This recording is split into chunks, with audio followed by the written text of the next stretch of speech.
इस्लामाबाद पहुंचा ईरानी delegation. Lebanon में cease fire और ईरान की जब्त संपत्तियों को वापस लाने की रखी गई है शर्त। आज ईरान और अमेरिका के बीच बातचीत से पहले ईरान को ट्रंप की सबसे बड़ी धमकी का, अगर पाकिस्तान में वार्ता फेल करोगे तो भीषण हमला होगा, अगर ईरान जिंदा है तो बातचीत के लिए।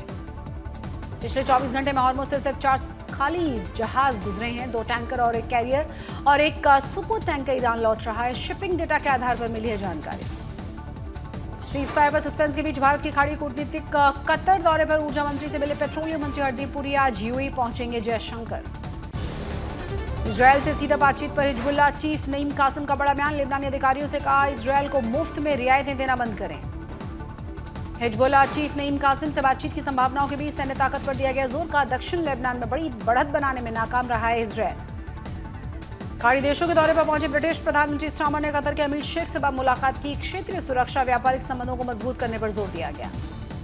वेटिकन सिटी पहुंचे फ्रांस के राष्ट्रपति इमैनुअल मैक्रों ने पोप लियो से मुलाकात की। दोनों ही नेताओं के बीच ईरान युद्ध विराम और लेबनान की सुरक्षा को लेकर चर्चा। यूक्रेन के ओडेसा में रूसी सेना का भीषण हमला। ऊर्जा और बंदरगाह को बनाया गया निशाना, बुनियादी ढांचे को पहुंचाया गया नुकसान। युद्ध विराम के बाद क्रेमलिन का बड़ा बयान। कहा हमें सिर्फ युद्ध विराम नहीं, स्थायी शांति चाहिए। रूस ने ऑर्थोडॉक्स ईस्ट पर 32 घंटे के युद्ध विराम का किया ऐलान। यूक्रेन के राष्ट्रपति जेलेंस्की ने भी जताई सहमति। चीन और ताइवान में तनाव के बीच भी शी जिनपिंग ने ताइवान के विपक्षी नेता से की मुलाकात। जिनपिंग ने एकजुटता और एक परिवार की बात दोहराई। सैन्य शासक मिन आंग वाइंग बने हैं म्यांमार के नए राष्ट्रपति। राजधानी नेपियाडो में शपथ ली। देश में लोकतंत्र की बहाली और गृह युद्ध को खत्म करना मुख्य चुनौती। जर्मनी में लुफ्थांसा एयरलाइंस के कर्मचारियों की हड़ताल से 580 उड़ानें रद्द हुई। हजारों यात्रियों को करना पड़ रहा है परेशानियों का सामना। पश्चिम बंगाल में बीजेपी का घोषणा पत्र जारी। कानून व्यवस्था, रोजगार और भ्रष्टाचार पर जोर दिया गया।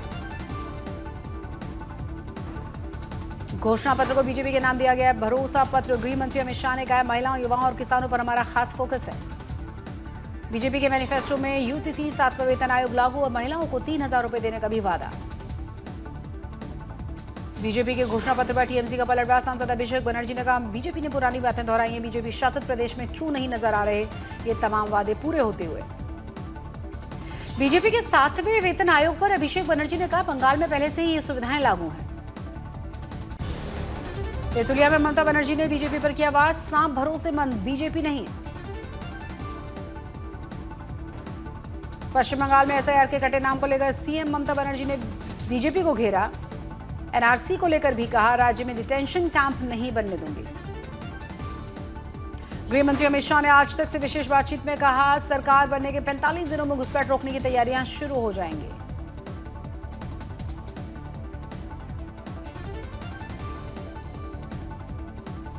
जिसमें आज स्पष्ट मानना है कि सरकार महिलाओं को सुरक्षा देने में विफल गई है और भारतीय जनता पार्टी की सरकार एक इस प्रकार की शासन व्यवस्था देगी जिसमें आधी रात को भी बच्ची स्कूटी पर अकेली घूम पाए।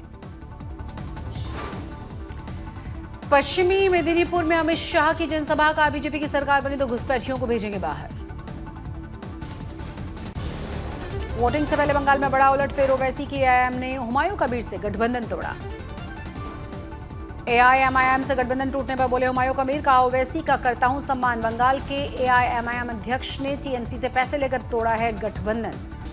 एसआईआर के बाद यूपी में आई है फाइनल वोटर लिस्ट। लगभग 84 लाख मतदाता बढ़े।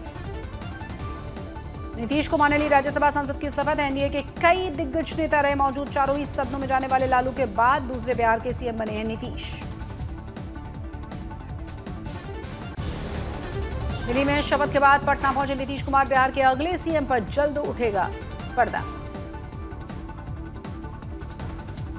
राज्यसभा के पूर्व उपसभापति हरिवंश नारायण सिंह फिर से बने हैं राज्यसभा के सांसद। राष्ट्रपति ने किया मनोनीत। तमिलनाडु के मुख्यमंत्री एम के स्टालिन ने अचानक से चेन्नई की मेट्रो की सवारी की। यात्रियों से बातचीत भी की गई। दिल्ली में कांग्रेस सीडब्ल्यूसी की बड़ी रणनीतिक बैठक। महिला आरक्षण विधेयक और पश्चिम एशिया संकट और उससे उत्पन्न चुनौतियों पर चर्चा। जस्टिस यशवंत वर्मा ने दिया इस्तीफा। दिल्ली वाले घर में मिले थे भारी मात्रा में जले हुए नोट। 14 अप्रैल को उत्तराखंड के दौरे पर रहेंगे प्रधानमंत्री मोदी। देहरादून दिल्ली एक्सप्रेसवे समेत कई परियोजनाओं का उद्घाटन। उत्तराखंड के दौरे पर प्रधानमंत्री करेंगे डाटकाली मंदिर में विशेष पूजा अर्चना, फिर करेंगे 12 से 14 किलोमीटर लंबे रोड शो में हिस्सा लेंगे। तेलंगाना में माओवादी नेटवर्क खत्म हुआ, सोडी के शालू समेत 42 माओवादियों ने सरेंडर किया।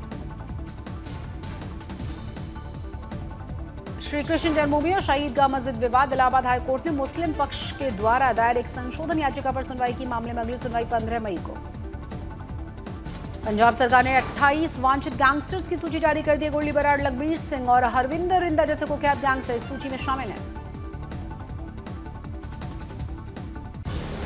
मथुरा में श्रद्धालुओं से भरी हुई नाव पलट गई, हादसे में 10 लोगों की मौत हुई।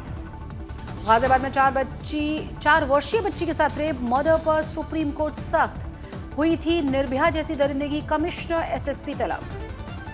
बिहार विधानसभा को मिली है बम से उड़ाने की धमकी, सुरक्षा चौकस। लखनऊ में अटल बिहारी वाजपेयी मेडिकल यूनिवर्सिटी में आयोजित एनआईसी 2026 का आयोजन, सीएम योगी ने किया कार्यक्रम का उद्घाटन। दिल्ली विश्वविद्यालय पहुंची मुख्यमंत्री रेखा गुप्ता, महिला आरक्षण बिल के समर्थन में आयोजित हस्ताक्षर अभियान में हिस्सा लिया। मुख्यमंत्री रेखा गुप्ता ने छात्रों के साथ चाय पर चर्चा की, दिल्ली विश्वविद्यालय की अपनी पुरानी यादों को ताजा किया। आईएसआई के बड़े जासूसी नेटवर्क का भांडाफोड़, पाकिस्तान भेजने की फिराक में थे सेना की गोपनीय जानकारी। रिश्वत केस में सस्पेंड डीआईजी भुल्लर को झटका, सुप्रीम कोर्ट से जमानत याचिका खारिज। सुकमा को नक्सल मुक्त बनाने वाले शहीदों को दी गई श्रद्धांजलि, अब दहशत नहीं विकास के नाम पर जाना जाएगा सुकमा। चारधाम की यात्रा की तैयारियों को लेकर उत्तराखंड मॉक ड्रिल, आपात स्थिति से निपटने के लिए तैयारियां। बद्रीनाथ से कामेडा तक 7 जगहों पर की गई है मेगा मॉक ड्रिल। पहली बार स्थानीय प्रशासन के साथ भारतीय सेना, आईटीबीपी, एनडीआरएफ और एसडीआरएफ और साथ ही फायर सर्विस के जवानों ने हिस्सा लिया। आज अयोध्या के राम मंदिर पर कोठे पर बने गणेश मंदिर के शिखर पर भव्य ध्वजारोहण कार्यक्रम की तैयारियां। हैदराबाद में आयुष मंत्रालय की तरफ से होगा सेशन का आयोजन, हजारों लोगों ने हिस्सा लिया। गुजरात के साणंद धुलेरा में बनेगा औद्योगिक पार्क, कंपनी और गुजरात सरकार में एमओयू साइन। बजरंग सेतु खुलने से पहले कांच का फुटपाथ टूटा, उठ रही हैं कई सवाल। चंबा में धूप निकलते ही दिखाई दिया खूबसूरत नजारा, उमड़ी पर्यटकों की भारी भीड़। कभी बारिश तो कभी बर्फबारी के बीच केदारनाथ धाम में मौसम साफ है, यात्रा तैयारियों ने पकड़ी है तेजी।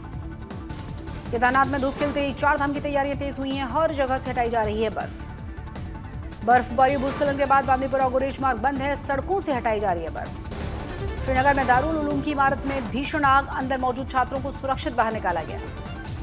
सूरत में दबदबा बनाने के लिए हवाई फायरिंग करते हुए नजर आए युवक, पुलिस ने पिस्टल जब्त करके शख्स को गिरफ्तार किया।